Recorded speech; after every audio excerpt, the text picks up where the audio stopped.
ഇതെന്താണെന്ന് അറിയോ? ഇതാണ് തേക്കിന്റെ പൂവ് കേട്ടോ. ഇത് വെച്ചിട്ടാണ് നമ്മൾ ഇന്നത്തെ ക്രാഫ്റ്റ് ചെയ്യാൻ പോകുന്നത്. ആദ്യം നമുക്കിതാ വൈറ്റ് കളർ പെയിന്റ് വേണം കേട്ടോ.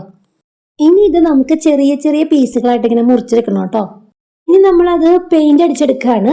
അത് അതിന്റെ തുമ്പത്തൊക്കെ പെയിന്റ് അടിക്കാൻ കുറച്ച് ബുദ്ധിമുട്ടായത് കാരണം ഈ പെയിന്റിന്റെ ബോട്ടിലില്ലേ അത് തുറന്നു വെച്ചിട്ട് ആ തുമ്പൊക്കെ ഇതാ ഇതുപോലെ ഒന്ന് മുക്കിയെടുക്കുകയാണ് കേട്ടോ.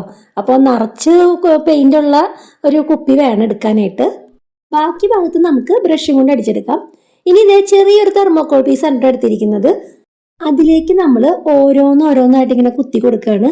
അതിൻ്റെ ആ തുമ്പിന് ഇച്ചിരി കട്ടി കുറവാണ്. അപ്പോൾ എന്തെങ്കിലും ഒരു സൂചി പോലുള്ള എന്തെങ്കിലും കുത്തി കഴിഞ്ഞു കഴിഞ്ഞാൽ ഒരു ഹോൾ ഉണ്ടാവുമല്ലോ, ആ ഹോളിൻ്റെ ഉള്ളിലേക്ക് ഇങ്ങനെ ഇറക്കി വെച്ച് കൊടുക്കാം.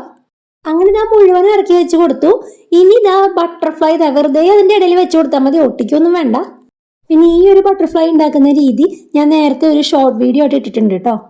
ആ തെർമോക്കോൾ പീസ് ഇതുപോലെ ഒരു റൗണ്ടിലേക്കോ ഒക്കെ ഒട്ടിച്ച് ഭംഗിയിലൊന്ന് സെറ്റ് ചെയ്ത് കൊടുത്താൽ മതി. അപ്പൊ നിങ്ങൾക്ക് ഇത് ഇഷ്ടപ്പെട്ടോ? ഇഷ്ടപ്പെട്ടെങ്കിൽ അത് ഇപ്പൊ തന്നെ ഒരു ലൈക്ക് അടിക്കുക. കൂടെ സബ്സ്ക്രൈബ് ചെയ്യാത്തവർ സബ്സ്ക്രൈബ് ചെയ്ത് സപ്പോർട്ട് ചെയ്യണം കേട്ടോ.